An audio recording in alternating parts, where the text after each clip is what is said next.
नमस्कार जी। कहानियाँ यादों की में आपका स्वागत है। प्रस्तुत है मेरी आज की कहानी। क्या तुम वही हो? गायत्री जब गांव से 9वीं क्लास में हमारे कॉन्वेंट स्कूल में आई थी तो वो काली सी लंबे दांतों वाली लड़की, उसके पास कोई भी नहीं बैठना चाहता था।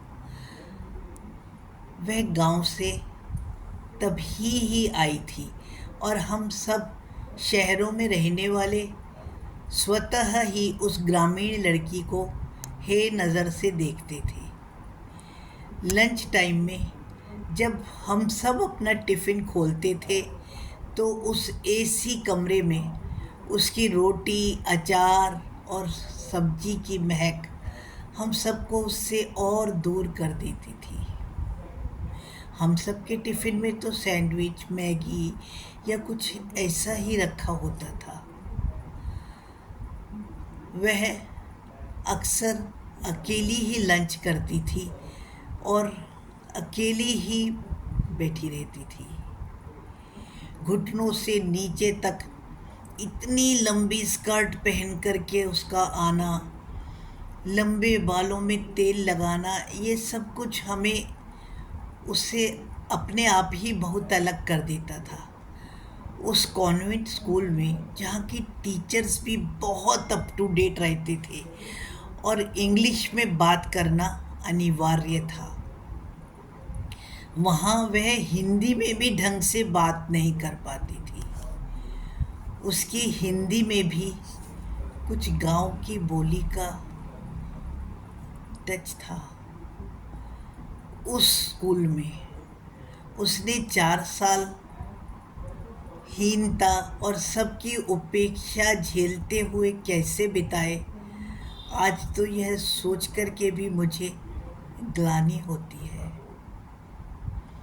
परंतु उस समय ना हमको ना किसी टीचर को उसके बारे में जानने का कोई खास इच्छा थी। वह अपनी बुआ के घर रहकर पढ़ाई कर रही थी।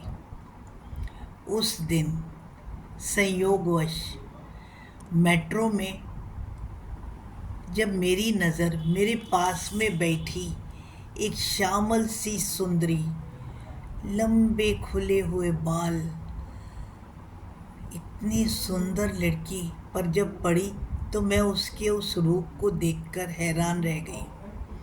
हम दोनों ने मुस्कुराते हुए एक दूसरे को हेलो किया। हम दोनों ही नोएडा की एक कंपनी में वॉक इन देने जा रहे थे। मैंने गायत्री के इस रूप के बारे में तो कभी सोचा भी नहीं था और अनायास ही उससे बातें चलने लगी। तो उसने बताया कि उसका स्कूल का अनुभव इतना बुरा रहा कि वह कॉलेज में भी किसी के साथ एडजस्ट नहीं हो पाई थी। वो अपना सारा खाली समय अपने कंप्यूटर लैब में ही बैठकर बिताती थी। हालांकि कॉलेज में किसी ने भी उसकी उपेक्षा स्कूल के जैसे तो नहीं की थी, लेकिन वह सहज रूप से किसी को भी अपना दोस्त नहीं बना पाई थी। एक बार एक प्रतियोगिता थी जिसके लिए कि सब फॉर्म भर रहे थे। कंप्यूटर की उस प्रतियोगिता के लिए गायत्री ने यह सोचकर उस फॉर्म को नहीं भरा कि अगर वह इसमें पास नहीं हुई तो यहाँ पर भी वह बेवजह लोगों की हंसी का कारण बन जाएगी। तभी एक लड़का राहुल, जो अक्सर कंप्यूटर लैब में ही बैठकर पढ़ता रहता था, उसने गायत्री के पास आकर बोला, क्या तुमने प्रतियोगिता का फॉर्म भर दिया? नहीं, मुझे डर लगता है अगर मैं फेल हो गई तो। वैसे भी मैं बहुत होशियार नहीं हूँ। उसके ऐसा कहने पर राहुल बहुत ज़ोर ज़ोर से हंसा और उसने हंसते हुए कहा, मैं बीटेक करना चाहता था और कम नंबरों की वजह से अच्छे कॉलेज में एडमिशन नहीं पा सका, इसलिए मैं अगले साल फिर कोशिश करूँगा। तब तक समय बर्बाद ना हो इसलिए मैंने इस कॉलेज में बीसीए में एडमिशन ले लिया। मुझे समझ नहीं आता, हम हमेशा यही कोशिश क्यों करते रहते हैं कि हर काम में लोग हमारी तारीफ ही करें। तुम क्या पूरी ज़िंदगी यही सोचकर पीछे हटती रहोगी कि कहीं मैं फेल ना हो जाऊं? अरे अगर हार ही माननी है तो कोशिश करके तो देखो। भाई कोशिश करके तो हार मानो।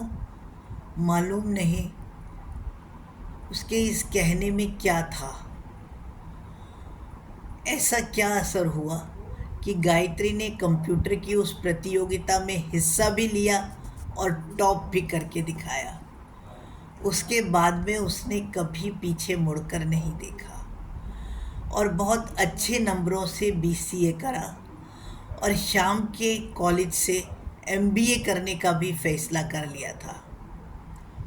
और अब यूं ही वह नौकरी के लिए इंटरव्यू देती रहती थी। आज भी इसी सिलसिले में वह भी नोएडा जा रही थी और मैं भी। गायत्री ने बताया कि राहुल के ऐसा बोलने के बाद उसने आत्ममंथन किया और सिर्फ अपने पर ही ध्यान देना शुरू किया। जब से उसने लोगों के हंसने की परवाह करनी छोड़ दी तो वास्तव में उसने पाया कि लोगों को उसकी कोई ज़्यादा परवाह नहीं थी।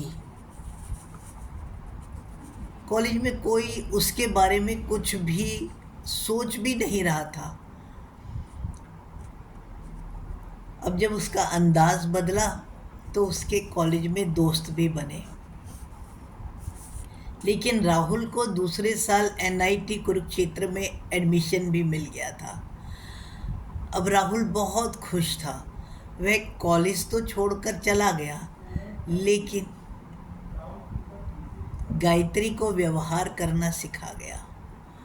धीरे धीरे गायत्री ने खुद में ही अपने कुछ बदलाव लाए और हर क्षेत्र में आगे बढ़ने की कोशिश करी। आज उसके चेहरे पर बेहद आत्मविश्वास झलक रहा था, जो कि उसे और भी ज़्यादा सुंदर बना रहा था। आपकी जानकारी के लिए बता दूं, आज गायत्री मेरी बहुत अच्छी दोस्त है और उसका आत्मविश्वास देखकर मुझे बहुत खुशी होती है। लेकिन हमने उसके साथ में कैसा व्यवहार करा, यह सोचकर कई बार आत्मग्लानि भी होती है।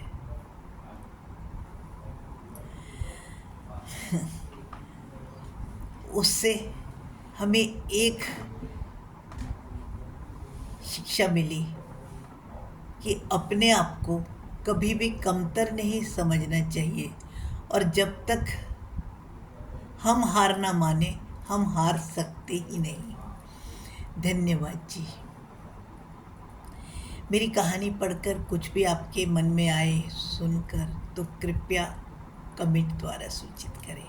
धन्यवाद।